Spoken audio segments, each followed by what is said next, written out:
Welcome in, guys. Another huge weekend. We go 4-2 for +7 units, 2-0 yesterday. Couple of dogs, Cubs, and the Mariners, each at +125. We got a couple of free bets for you guys today, so stay tuned. We got more NBA action coming our way. John, things have been red hot. What was it now? 7 of the last 9 days in the green, coming off a couple of winning days as well.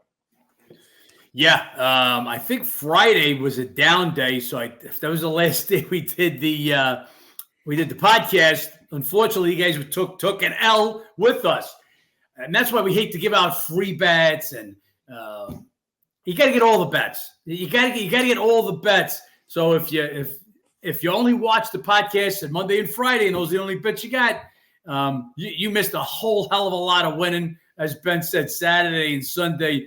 Big days yesterday, just 2 bets, but 2-unit bets, both on 2 dogs, and get the money in both those games. Anyway, basketball back to where it's supposed to have been all year long. We're on fire with the NBA.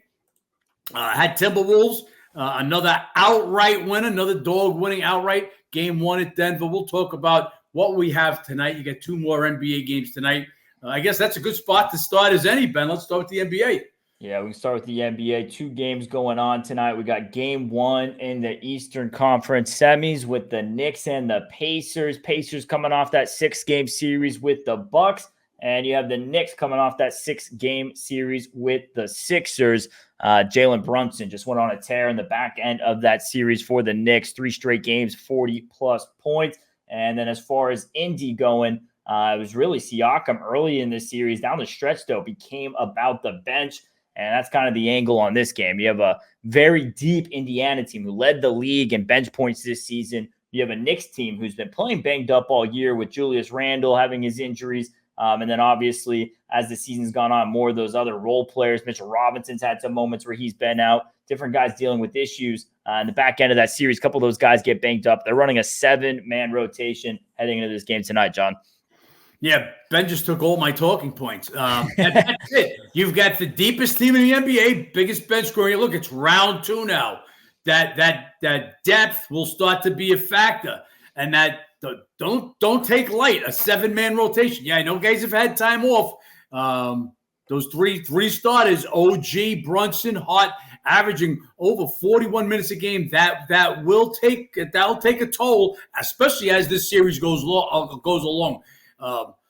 Pacers, they 2-5. They're 2-5. Their last 7 road go 2-5 or 2-7. Let me get that. Let me make sure I get the stat right for you guys. 2-5. 2-5 in their last 7 road games. So not great on the road. While Knicks 5-1 straight up at home, but they've only covered 2 of those 6 home games. 6.5 was the original number that I sent out to members. So you guys get a first free bet, first game right off the bat. I took Pacers plus 6.5. That's what our members got. Game right now, there's still value at +6. Take the Pacers. That's what we got. And then the other game we have going tonight, game 2, Wolves at Denver. We had the Wolves plus the 5. Game 1, keep the points. Shout out Anthony Edwards, another 40-piece for him. I believe it is only him and Kobe Bryant at 22 years old with consecutive 40-point games in the playoffs. Pretty good company to be with. This Minnesota team taking care of business in the playoffs, 5-0 after that sweep against Phoenix. And this Denver team, we said it earlier last week, they did not look right against the Lakers. Lakers hung in with a lot of them. They looked like they took a step back from last season. That was proven a little bit in game 1. Jamal Murray's been a little bit banged up. And as red hot as the Timberwolves are, cannot go against Denver in this spot today. The home team's down 0-1 in game 2 of the NBA playoffs. It is too high of a consistency there, too high of a trend there to want to break that. So in that sense, the spot is all Denver. I won't go against that spot. Granted, still a lot of points here, especially if Murray isn't 100%. Lean here is Denver only because of the spot. No interest in getting involved here and going against Minnesota, the banged-up Denver team, John. Yep, I missed most of what Ben Spence said because I'm checking out some other things that are just popping up. But let me reiterate, Jamal Murray, we put it in the preview. He's been bothered by the calf. Shot 40% in that Lakers series. The Nuggets aren't 100%. He's not 100%. Also in our preview, we put that Jokic averaged 33.3 points per game in the 4 regular season games against the Timberwolves, which was his second highest against any team other than the Spurs during a regular season. But, only 4.5 assists per game. His lowest by far against any team. So that defense doing what it's supposed to do, let Jokic get what he had to get. Don't let him be the facilitator. That's what they did. And in this last game, 7 turnovers for Jokic. Minnesota played them well. Minnesota's D is real, led the league. Opponent's field goal percentage, 45%. Fewest points against during the regular season. Anthony Edwards coming into his own right in front of your eyes. Everybody watch this kid face of the NBA coming up. The big look. After a home loss in a playoff, this is such a huge spot for Denver. Tough to go against it, but we also in this spot got a little referee situation, Ben. We've got 2 refs that love the dog against the spread. I've got where am I here? Let me find it. Did I not post this? Yeah, well, you look for that. I'm going to touch a bit on what you're talking about as far as the defense on Jokic. The Nuggets, the one thing, obviously you talk about trying to take away part of Jokic's game. He's one of those guys, him, Luka, LeBron used to be that, starting to fall off. But as far as offense runs through him, everything for the team, scoring and facilitating, the Lakers defensively against him, having Anthony Davis on Jokic, they didn't have anyone else who could keep up with on him, but it allowed the facilitating to go great. The strength to Minnesota in the matchup is the ability to have guys like Cat and Naz Reid match up with Jokic and Rudy Gobert play a bit more of that free safety. It takes away from guys like Michael Porter and Aaron Gordon being able to get easy looks based on those passes. So I'm interested to see. I'm assuming they're going to continue that game plan as far as keeping Gobert a bit of that free safety mode against Jokic. But really, it was great defense on that Minnesota team, as it's been all year long. John, I don't know if you found that trend here now. Yes, I did. So we've got Guthrie, 2 referees in this game. Guthrie, road team is 35-21-1 against the spread in game he refs. And Pat Freya, 39-26-2 the road team against the spread. So you got a trend with the road team. Again, this is a home revenge, a home playoff revenge, a huge spot for Denver. So can't bucket, but no way do I want to lay the Nuggets in this one as a favorite. Not 100% healthy against Minnesota, but the spot says all Denver. But under these circumstances, I won't be laying it. So that's our one NBA free bet on the 2-game slate tonight. Always the opportunity for halftime bets potentially in that Nuggets-Wolves game. Maybe Wolves come out to a start, get Nuggets at a cheaper price. If you guys want any halftime bets or any other bets, sign up on the app or the website. And we got a bit of a smaller baseball card. Monday's travel day, typically some teams with the day off. We do have the top game on the card, a carryover game from the weekend series, Giants at Phillies, playing the earliest in the day today. First off, I don't know who's responsible for the primetime scheduling here for MLB, but the fact that Braves-Dodgers last night wasn't the Sunday night game, that's just an absolute mess up on their part. And then we got this carryover here from one of the Sunday night games, which is just weird. But anyways, Wheeler versus Black, one of the best pitchers in baseball who's been dominant his last 3 times out, 1 run and an 18 and 3rd in Wheeler, going up against a kid making his MLB debut. It's about as drastic of a pitching mismatch you can get. Sometimes these debuts go well. Sometimes you have no idea what you're going to get, and they get absolutely cracked. So a little bit of a coin toss what we could get out of Black today. He was good in AAA this season, just not going too far in those outings. And as far as the matchup history, I mean, just Phillies red hot. They've won all 3 in the series with Wheeler on the bump today. I don't see the Giants snapping the sweep tonight. Well, this is a day game, actually, so it's not tonight, which even more to the fact, why would you play this game as the Sunday night game? Don't get it. And make them come right back in the afternoon. It just doesn't make sense. Should have been an afternoon game, as Ben said. Dodger Brave Sunday night baseball, and then you come back with this game still in the afternoon and let them get out of town early. Atlanta's not playing today, and Dodgers stay at home. Just makes sense. But who am I to tell MLB what to do? Get rid of your umpires. I wanted to touch on this a little bit. What I've been watching, it's getting as bad as Little League. I cannot believe. First of all, not only can I not believe the calls, I understand it, and I try to say this all the time. Game is getting now too fast, and it's in all sports. It's in football, it's in NBA, but in baseball, guys are routinely throwing over 100 with wicked stuff. I mean, just nasty stuff. Oh, yeah. Guys are missing balls by half a foot. Yeah, if you can't call the game, you got to get out of there. But worse than that are the umpires. Who the fuck do you guys think you are? There ain't nobody coming to see the umpire. You don't throw Aaron Judge out of the game because he called you bullshit. He gets in your face, he embarrasses. That's one thing. He called you bullshit. You threw Aaron Judge out of the game. MLB, get on top of this. You're ruining the fucking game.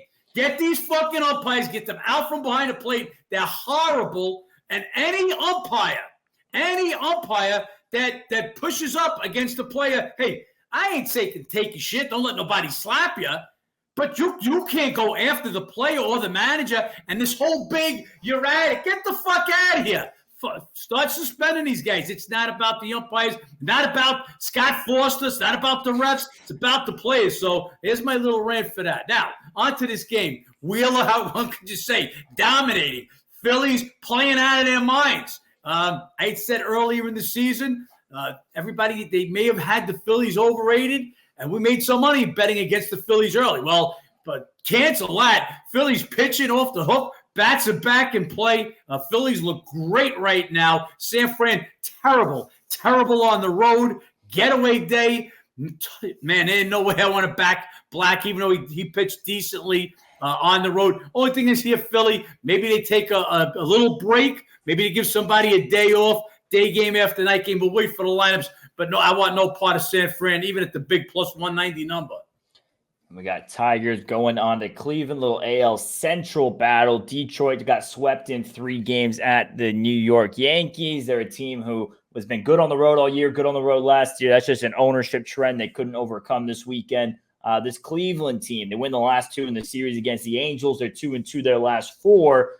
Bad injury break for them, though. Steven Kwan, he's going to be hitting to the IL for a little bit. He has that issue there. I mean, this is a guy who's been leading this team in batting average, 3rd in the league in batting average, runs scored, this and that. He's been huge. He's the fuck out of the outfield, too. Yeah. I mean, just talk about an all-around baseball player. That hurts your team in every direction. So Cleveland's already been sliding a little bit from the hot start. Is this kind of going to be the epitome of taking them to a little bit of a cold stretch? We'll see how Tigers do here. They won 5 of 7 at Cleveland last year. Flaherty versus McKenzie. I mean, a couple of guys who have flashes of ace stuff, and then they're hot and cold as far as pitching. They've dealt with the injuries. Flaherty really good his last time out. 14 Ks, 1 walk, and 6 2/3 shutout ball against the Cardinals. And McKenzie, he's coming off a quality start as well. Can these guys continue?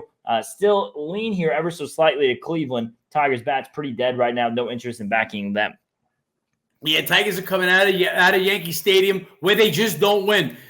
This is part of the reasons, like I said, we follow trends. We bucked the trend in game 1.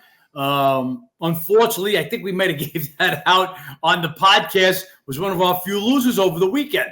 But we went with it. We went with the Tigers in game 1. Olsen was pitching real good, and he pitched the gem. I mean, we lost the heartbreaker there. That was a 1-0 game till the 9th inning. Yep. We give up 2 in the 9th. Foley, who'd been absolutely solid, been great, as the whole Tiger bullpen had been leading the major leagues as far as the bullpen, but we give up 2 runs in the 9th. Just a heartbreaker to lose that. But again, we went against that. Stroman had looked horrible after his first 2 starts, had a 5.95 ERA from that point on. Yankees were coming off of that tough series, 4-game series in Baltimore, 6 runs total in 4 games. Detroit had the day off. Everything else said Detroit. We lose that game. We stayed off the rest of the series because usually we follow up. Good thing we didn't. They got swept. Now they got they after playing in New York and waiting for a rain delay. Now they got to travel to Cleveland. Don't like their spot. Indians. Guardians stayed at home. But as Ben's talking about, Guardians were already playing above what I thought they were to start with. Take that 353 batting average that Kwan has and what he brings to you in the field, and they're going to come back down to earth a little bit. Even with that said, I just think it's a fair number. You got 2 guys, Flaherty and McKenzie. These guys have been good in their career before. Little rough starts this year due to injuries from last year, Both had better outings their last thing. I'm looking for a pitcher's game today. Maybe one of those 3-2 games. But I think the number's right there. $1.15. That's what I think it should be.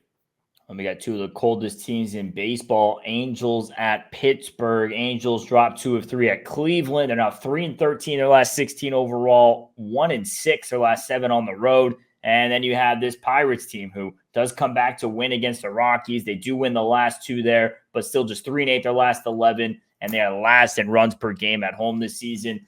Anderson versus Keller. I mean, you have Anderson, who's been pitching pretty good. They have lost his last 4 starts. Last one, though, quality start against a red-hot Phillies lineup. Got to give him credit for that. And Keller, he's been brutal his last 2 times out. He's as streaky as a pitcher as they come. I mean, he has that nights where he looks absolutely lights out. He has nights where he's batting practice. He's been batting practice the last 2. Angels roughed him up last year. We'll see if that continues in this one tonight. Yeah, 2 terrible teams. And Angels aren't just in a bad streak. They're just that bad of a team. Pittsburgh, they started off red hot as they seem to do each of the last few years. But now that Pittsburgh is who they are, then they're showing you that rain. They won 2 out of 3. That was against the worst road team in Major League Sports, the Colorado Rockies, and they struggled to win 2 out of 3 against them. Look, this is simple. Anderson gets the pitching advantage here. 4 out of 6 starts are quality starts.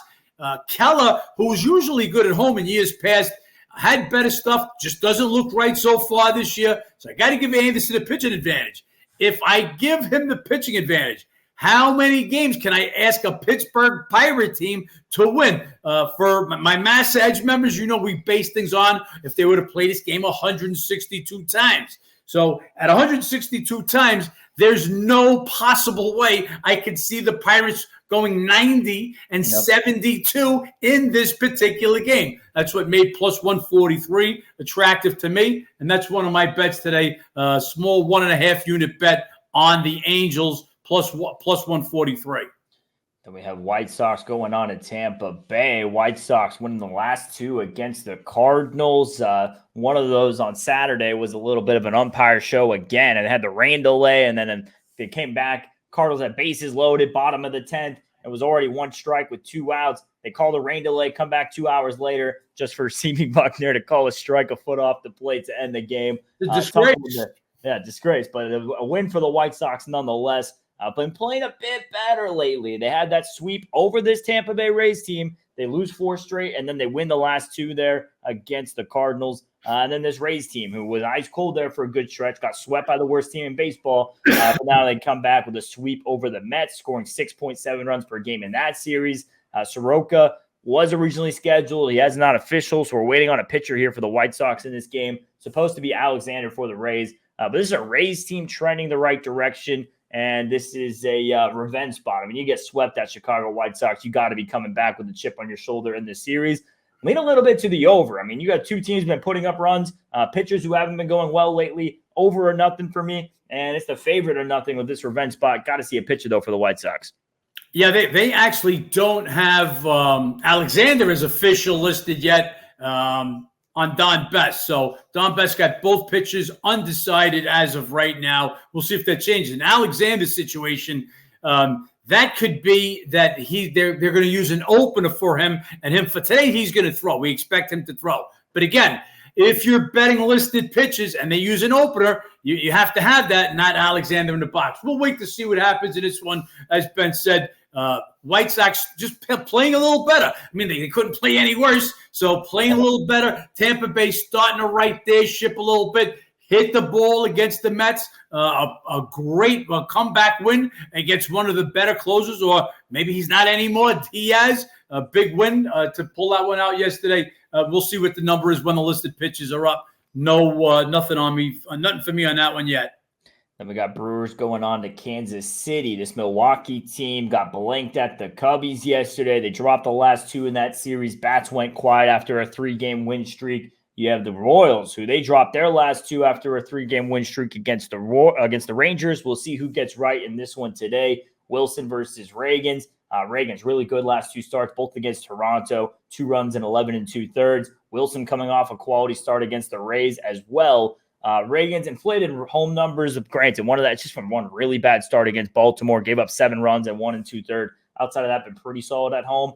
This is the slightest of leans here to Milwaukee. I don't love it. I give Ravens the pitching edge, and I give KC the slightest of team edges. Both these teams coming off a couple of losses. Milwaukee really good on the road this year. Royals been really good at home. We'll see who gets right today. Slightly into the Brewers here for me. Yeah, I'm the same. I'm right there with you, Ben. You got to give Ravens the pitching edge in this one. Just watch its movement here. Got to give him the pitching edge. Milwaukee, again, played in Chicago, shut out. All of a sudden, they're not hitting the ball as well. Look, another team that I thought was overperforming. Still Yelich on the injured list. Yeah, scoring all those runs without Yelich. We're wondering how. Well, they're coming back down to earth. KC, Ben was real high on them. I'm just not as high on them as Ben was. They're getting a lot out of that pitching, but obviously they weren't going to get what they were getting in the beginning, and an under 2 ERA, the starting pitches. So they're coming into a little more effect of what it should be. I think the number's right around that 135 number. Won't mess with that one unless we get some injuries today. This is Mariners at Twins. One and I, John, see a little bit differently. John, I'll let you start this one off since we're back here today. Yeah, I just think Seattle's coming off a huge 3-game series, come from behind win yesterday. They win at Houston. Certain teams just win at certain ballparks. Yep. And right now, Mariners, they go to Houston and they just win. Kind of almost everybody wins at Houston. I just can't. If anybody really, can't find a better example of our home and away ratings, how important they are. Houston just doesn't win at home. They're better on the road. Kind of the same for a team like the Tigers, a better team on the road. Where Colorado, so totally opposite. They're 30 games. If they would play 162 games at home and away, they'd be 30 games better at home. So any ratings that you get out there, NFL, NBA, Major League Baseball, if they're just a rating, if they're just a number without a home and away, they're useless. But anyway, get back to this game. I think they're coming off a big game. When we go up 3-0 in that game, all of a sudden down, because we had the Mariners yesterday in that game. They go down 4-3, 1 in the 8th, 1 in the 9th, take that W home, and they've got to travel, and they got to travel to me, who'd won 12 straight, was chomping at the bit to bet the Red Sox. When I get their lineup and I see they're sitting Wong, they're sitting O'Neill, they were sitting a bunch of guys, I'm like, they're packing this one in. And sure enough, the Red Sox go hand the Twins a loss to stop their 12-game winning streak. But they've still won 12. Look, admittedly, kind of a fraudulent 12-game winning streak. Yeah. You get 10 of those games against the White Sox and the Angels. It's still a 12-game Major League winning streak. They're at home. Got to give Castillo a big pitching advantage. Looks like he's back to being the guy that he was.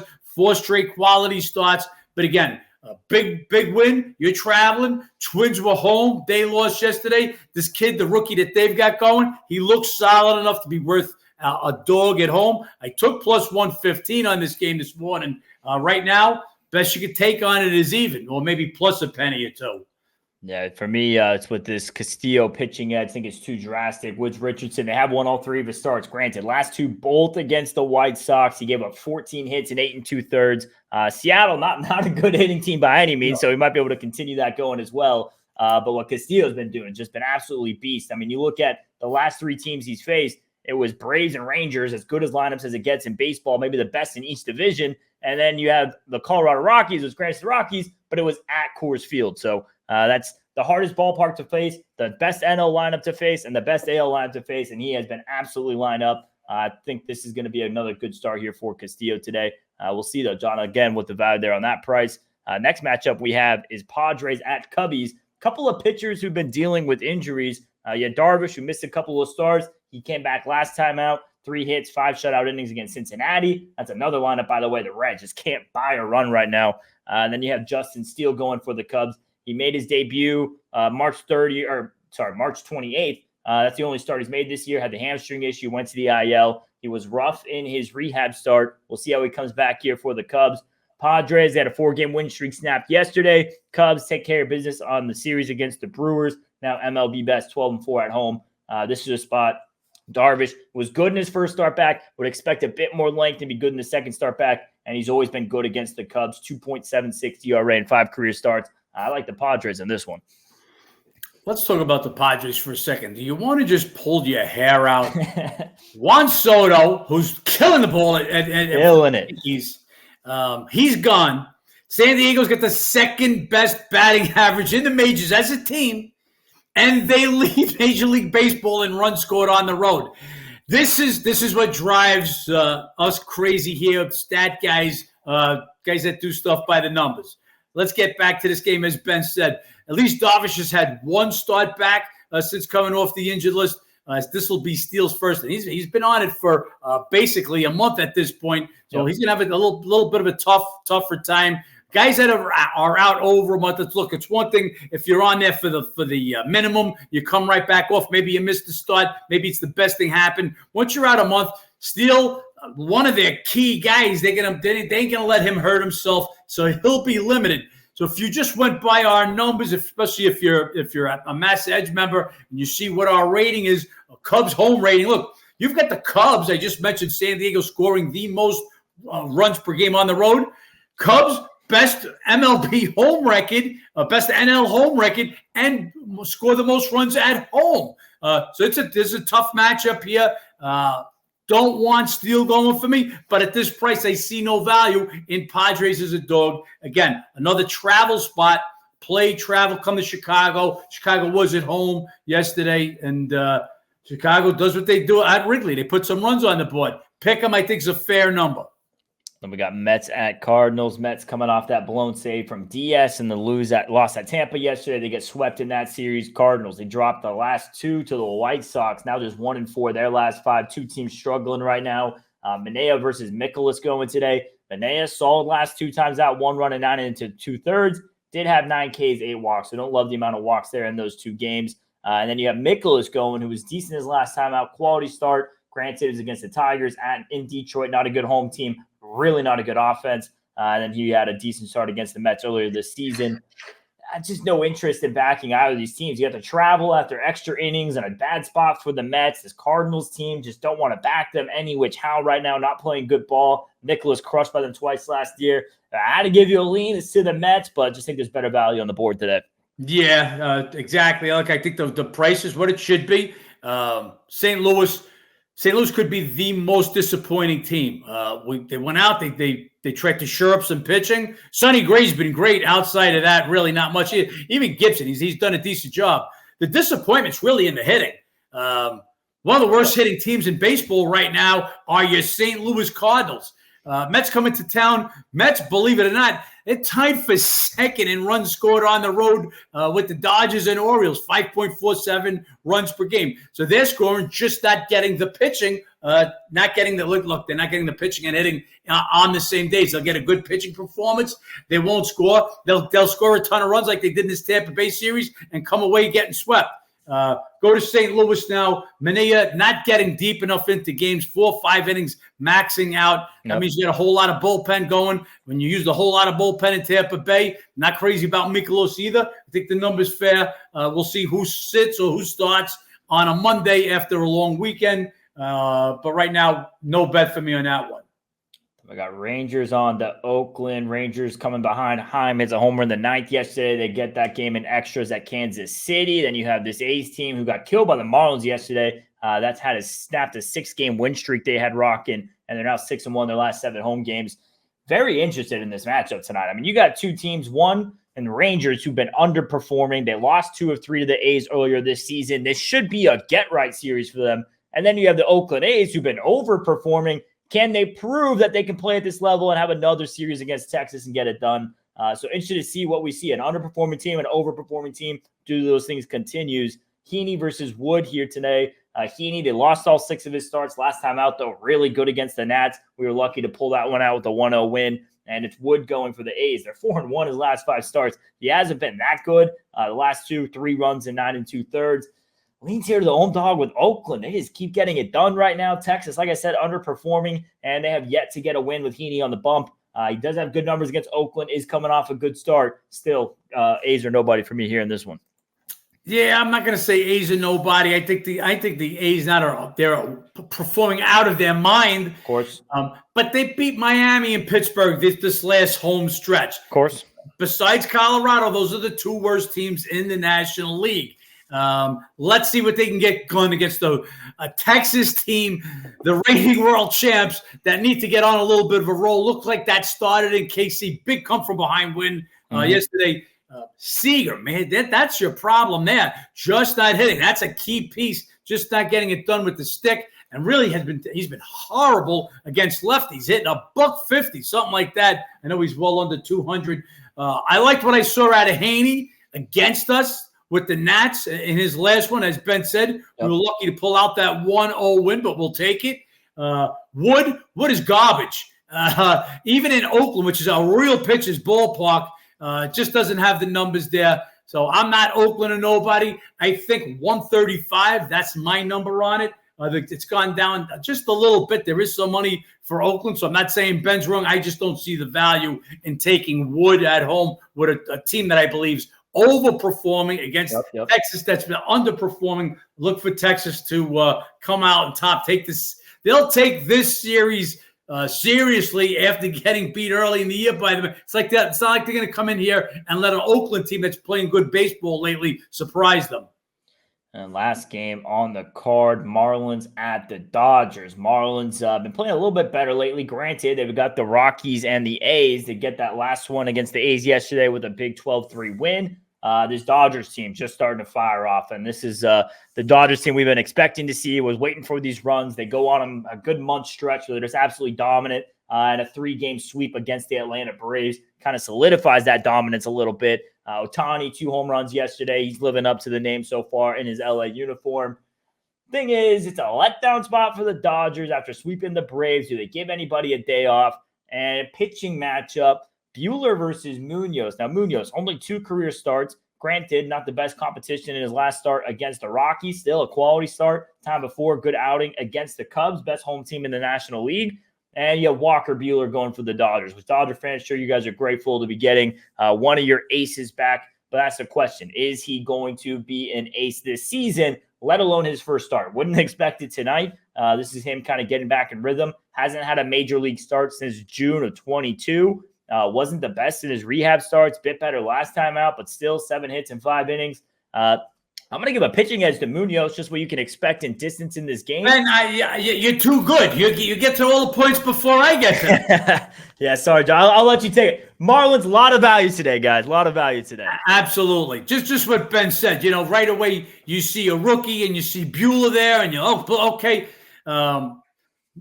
Buehler, this is going to be go get us like 4 innings out there, and come. The most important thing about this game is getting Buehler out there without him hurting himself.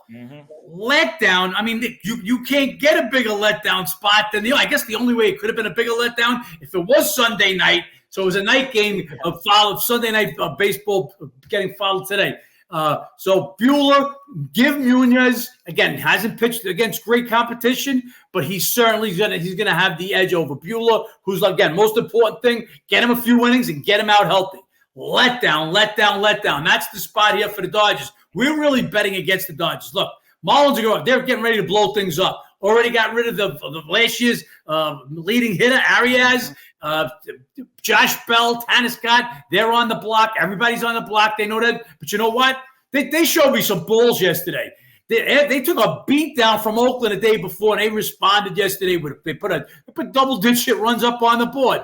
Give me them. Going into LA, they play LA, but they play LA kind of tough. They split 6 games with them last year. Walker Buehler's first game back in almost 2 years. It's just worth the price, guys. Yes, we expected Dodgers. We expected Dodgers would win this game 70% of the time, but we took 240 on this game. So if the Dodgers if they would play this 162 times, if they went 114-48, that equates to just 238. How many are they going to win in Buehler's opening debut coming off a letdown? Just worth the spot. We got 1 little unit to get back 2.4 units on the Marlins today. A lot of value there. As you guys know, we're always value shopping in the MLB. We'll see if the Marlins can cash out for us tonight. Things have been hot, guys. 7 of the last 9 days in the green, coming off a 7-unit weekend. See if we can keep that rolling. You guys have our read so far for tonight. Anything that gets added later based off pitching changes, lineup changes, injuries, maybe halftime in the NBA. If you want that, sign up on the Massa Edge app or go to massaedge.com. John, don't know if you have anything else to add here coming up on our time to go live on Instagram. Nothing. Gave you a hell of a lot, guys. We were on the Pacers today. We took 6.5. As soon as that line came out, and just want to throw out a kudos to we got the sharpest guys in our chat. As soon as the line came out, 6.5. At that nighttime, I was already sleeping. I woke up to the morning to, hey, the ratings say the line should only be this 6.5. Looks like you got value. Love my guys in the chat. Keep following, and even the guys that talk shit. Just guys, please, it's the long haul. If you're not chiming in on the winning days, don't chime in on the losing days. We're going to have them. We're going to lose over 50% of our Major League Baseball bets because 90% of our bets are dogs. Bet, I'm thinking the ratio might even be higher this year. I can't remember the last favor we bet. But this is where the value is, guys. We're going to bet with value. That's what we do. It's another plus week, and hopefully we just keep it going into this week. Appreciate you guys tuning in. As always, like, comment, subscribe below. Let's stay hot. Sign up on the app or website, and let's make some money. Make some money.